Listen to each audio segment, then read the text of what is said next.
Looking to get the most value possible from the Ghoulish Graveyard? In this video, we're going to help you get all of the very best free stuff possible in this very straightforward event where you scout, complete quests, and get rewarded.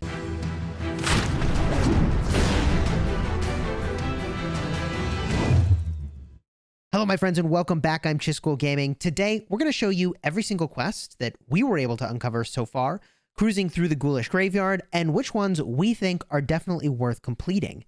For this event, you can only complete 15 quests a day.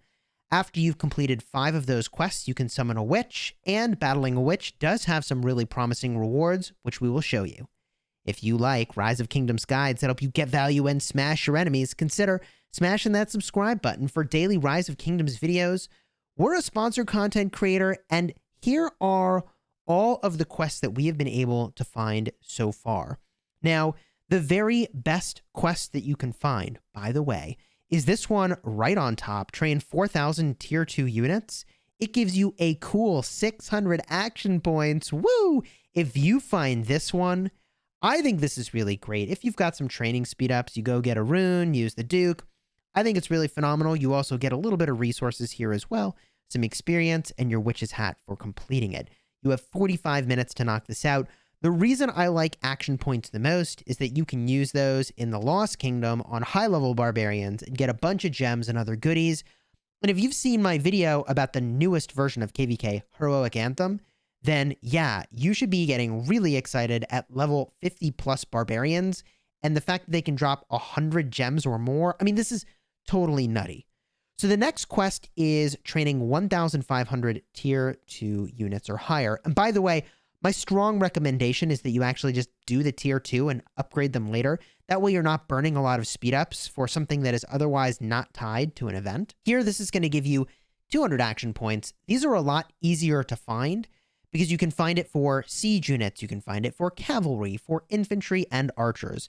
I'm probably going to knock those out personally and not spend forever scouting the map trying to find the one quest for the 4,000 units. Now, there also are quests for increasing your building and research power, your technology power. The building power quests are interestingly more attractive in my opinion. The reason is that they are going to give you some training speed ups, a couple hours of that. Here's 8,500 building power, which gives you a blue pick one resource chest. So if you're in the end game, that's a cool 150,000 gold. And the training speed ups, I mean, who doesn't want some of those, right? There is a better version of that building quest and also a lower version of the building quest. Here is 3,500 building power increase. I would probably not complete this unless you're in the very early game, and this is kind of all the increase that you can muster. And if we go a little bit further into all of the scouting that I've done here, we'll find one for a higher amount of building increase. Here we go, 15,000 building power increase. This is the moneymaker. 6 of the pick one blue resource chests and 5 hours of speed ups and 15,000 experience. That is a really solid quest to complete and actually offsets your training from some of those other quests. I really like this one a lot, and that's where I personally will be focusing. Now, if you're low on time, you could also go for the technology-related quests. The highest one for that is going to, I believe, be like 18,000 technical power. There it is, 18,000 technical power. It does give you the same thing that you get for doing the building one. However, in this one, you're getting building speed ups instead, which I'm not a huge fan of. These may be relevant in the new version of KVK Heroic Anthem. And yes, you can exchange a small amount of building speedups into training speedups every KVK with the event that lets you do that. But I, probably will just complete this anyways, just for the sake of getting everything done, because I don't have the time to run around and scout endlessly. The quest that I'm the absolute least excited about, that I really feel like, unless your kingdom's got like a Lohar's trial or something else going on at the same time where you were going to do a lot of barbs anyways, I would not do the Defeat Barbarians quest. The rewards here are pretty lackluster. It's a tiny amount of resources, and they're not even pick one. I mean, this just feels like the worst quests of all to be picking up. Now, if you're in the early game, then you've got a lot of choices for which of these quests you're going to go and take. I just want to remind you to be smart about this. If you are past City Hall like 23, it's probably not wise to speed up your technical research if you're avoiding timing your research with like a rune and a buff in order to get it done, unless you saved some really small research to sort of knock out.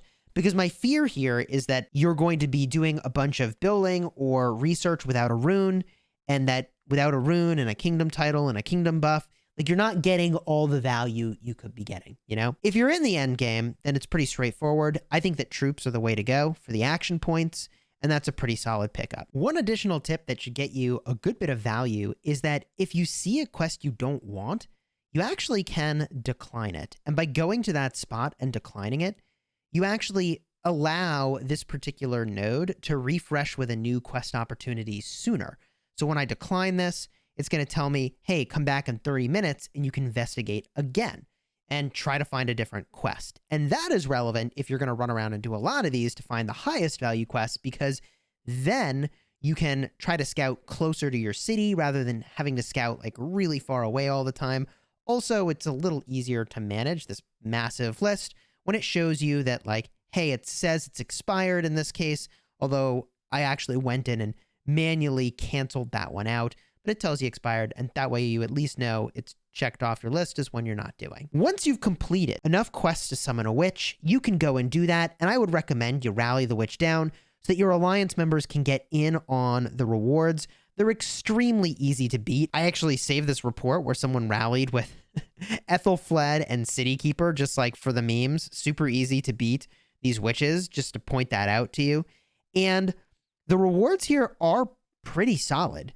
You typically get a 3-hour speed up, but you can see here the rewards really range in value.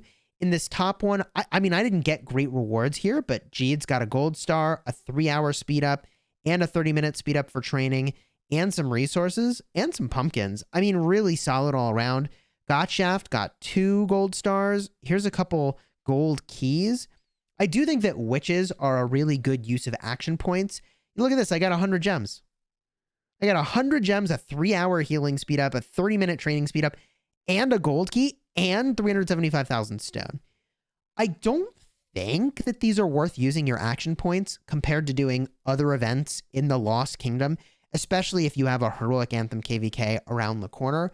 But I do think that the rewards here are really quite solid, and you should certainly spend your passive AP, that's the AP you're generating as you go throughout your day, doing these quests. And that's a part of the reason I don't particularly like the Barbarian Takedown quests, because I would rather you use your AP to get, 2 gold stars and a healing speed up for 3 hours. That's really good. Like, if I could convert my action points into gold stars all the time, I mean, I would have a lot more commanders starred up.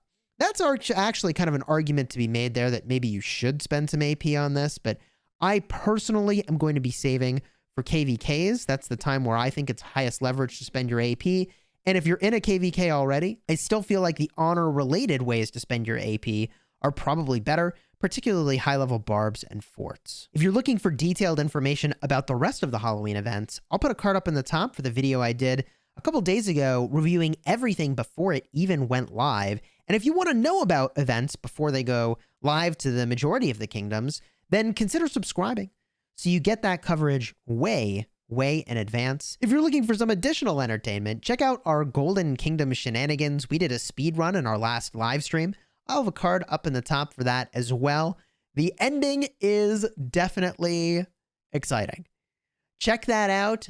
Throw a like on the video. And until next time, you have fun smashing the kingdom, and good luck taking out those witches.